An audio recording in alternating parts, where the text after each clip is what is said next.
Do you ever wonder what the condemned eat before they meet their fate? Welcome to a journey through history, exploring the last meals of prisoners before execution.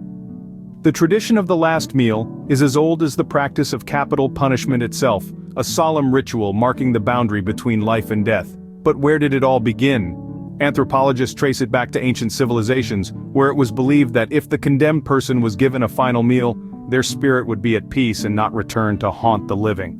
This practice, steeped in superstition, evolved over time and across cultures. In Europe during the Middle Ages, the last meal was seen as a form of symbolic communion, a final act of forgiveness. In Asia, the meal was often a simple bowl of rice, a humble nod to the cycle of life and death. The offering of a last meal is not just about food, it's a ritual that humanizes the condemned, a moment of dignity amidst the grim reality of their fate. It's a poignant reminder that beneath the crimes and the punishment, there is a human being. What do these condemned souls request for their final feast?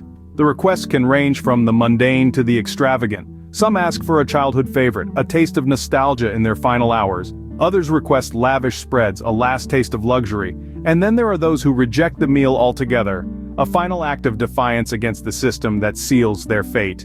Among the most common requests are comfort foods: burgers, fries, pizza, fried chicken. These simple dishes, laden with memories and emotions, offer a fleeting moment of solace. Then there are the surprising choices: a single olive, a jar of pickles, a slice of birthday cake, each telling a unique story of the person behind the crime. Now that we've set the table, let's dig into some specific examples from history. Our first stop is ancient Rome, where a unique tradition began. In the grandeur of the Roman Empire, the last meal tradition was born. It was an era where hospitality played a significant role in society, and the last meal of a condemned person was seen as the ultimate act of kindness and respect. The Romans firmly believed that this meal was a way to pacify the spirit of the condemned and prevent them from haunting their executioners. The last meal was a solemn affair, often shared by the executioner himself, the prisoner, and sometimes even the magistrate. It was a stark contrast to the gruesome fate that awaited the prisoner, a brief moment of grace before the inevitable.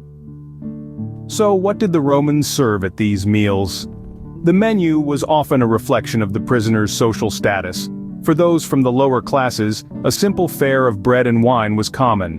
But for the higher classes, the meal would be more elaborate. It could include delicacies such as roasted meats, fine wines, and even honeyed dates. Some records suggest that the prisoner could request a meal of their choice, within reason. However, the meal was more than just a culinary experience.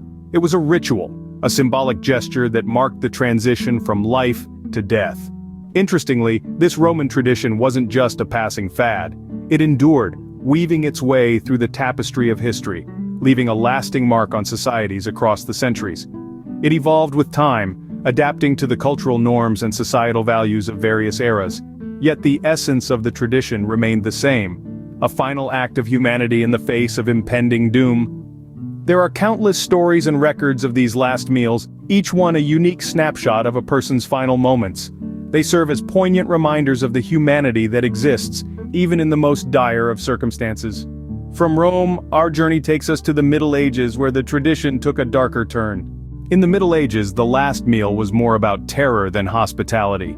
Picture a time where the concept of human rights was a far-off dream and the justice system was as brutal as it was swift. The Middle Ages were such a time, and the last meal of a condemned person reflected this harsh reality. In this era, the last meal was often used as a form of psychological torture. Rather than a chance for the prisoner to enjoy one final taste of life's pleasures, it was a grim reminder of their impending doom. The food served was not meant to comfort, but to instill fear. Imagine being served a meal of crow or another scavenger bird. This was not an uncommon practice during the Middle Ages. The symbolism was clear. Just as the bird feeds on the dead, so too would the prisoner soon be dead. This meal was not about satisfaction, but about driving home the stark reality of the prisoner's fate. Over time, however, the last meal began to change. As the Middle Ages gave way to the Renaissance and society's views on crime and punishment began to evolve, the last meal started to reflect these changes. The fare became simpler, often consisting of nothing more than bread and water. This was not a sign of mercy, but rather a reflection of the belief that the condemned should not be allowed to enjoy earthly pleasures on the eve of their execution. But even as the last meal became more austere, it retained its symbolic power. It was a moment of ritual and reflection, a poignant reminder of the finality of the sentence that had been passed. As we move into the modern era, the last meal takes on new layers of significance. The bread and water of yesteryear may be replaced by steak and lobster, but the last meal remains, in essence, a final farewell to life. In the 20th and 21st centuries, the last meal has become a subject of fascination and debate. As society has evolved, so too has the tradition of the last meal, morphing from a simple sustenance ritual into a topic of intrigue, curiosity, and even controversy. In the annals of recent history, the last meals of some of the most notorious criminals have been etched into public consciousness. Take, for instance, the case of Ted Bundy, the infamous serial killer. Before he was sent to the electric chair, Bundy requested a classic American meal: a medium-rare steak, eggs over easy, hash browns, toast with butter and jelly, and a glass of milk to wash it all down. Then there's Timothy McVeigh, the man responsible for the Oklahoma City bombing.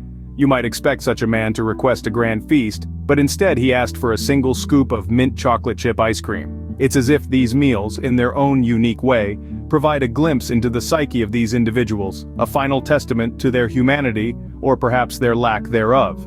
However, not all last meals are so straightforward. There are instances where extravagant requests have sparked debate. Some argue that honoring such requests indulges criminals and treats them with undue respect. Others, however, view it as a final act of compassion, a nod to the inherent dignity of every human life regardless of the life lived.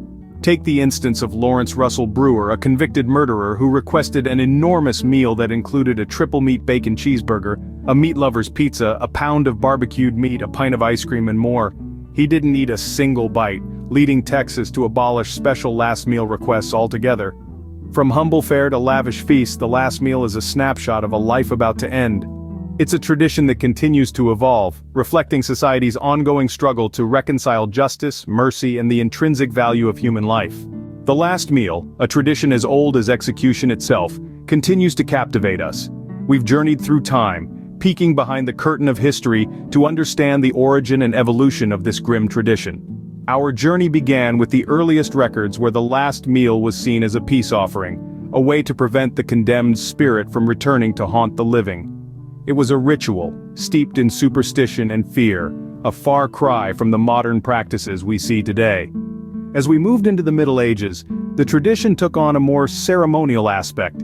It became a form of final comfort, the last act of kindness afforded to the condemned. It was during this period that the choice of the meal started to become significant, reflecting the prisoner's personality and circumstances. In modern times, the last meal has evolved into a media spectacle of sorts. The meals have varied from the extravagant to the mundane, each one a final statement from the condemned. We've heard tales of lobster and steak dinners, pizza parties, and even simple requests for a single olive. These meals, in their own unique way, humanize the individuals behind the crimes, serving as a stark reminder of their humanity. The tradition of the last meal carries with it a host of psychological and societal implications. It provides a sense of closure, a final act of control in a situation where control is all but lost. It also serves to engage our collective curiosity and empathy, prompting us to ponder on the circumstances that led to these final moments. And so, we find ourselves fascinated by this morbid curiosity, drawn into the stories that these meals tell. They offer a glimpse into the psyche of the condemned, a snapshot of their life, their regrets, and their final wishes. And there you have it, a bite of history served on a grim platter. Remember, every meal tells a story, and in these cases it's the final chapter.